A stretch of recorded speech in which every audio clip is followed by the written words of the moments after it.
Hidden within the steep mountains of southern West Virginia is a forgotten land that is older than time itself. Its valleys are deep, its waters polluted, and its terrain is as harsh and unforgiving as the rugged men and women who occupy these centuries-old plats. Plats that piece together to form the bloodiest county in America. Referred to by neighboring communities as Bloody Mingo, the people of this West Virginia county have both commanded the respect and fear of anyone dating back to the days their ancestors first crossed into this intrepid territory nearly 300 years ago. Life has been cruel.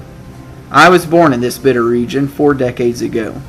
3 days following my birth, my mother and father made the same passage my dad's parents had made only a handful of years earlier, a journey over Logan Mountain and back to the same parcel of ground owned by the Farley family for over a century and a half.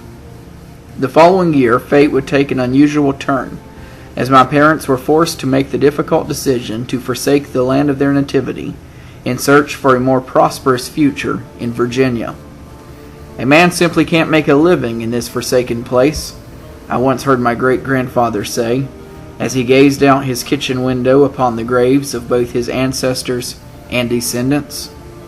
Growing up in Wytheville, Virginia, a quaint and charming middle-class town in the heart of the Blue Ridge Mountains, my life and perception of the world around me was forever altered from the mindset that had instilled itself into the soul of my forebears. My world was a much softer, safer, less stringent world than theirs. For years I sought in vain to understand the unusual and sometimes calloused ways of the people I would visit each Christmas, as I'm sure they often struggled to understand me.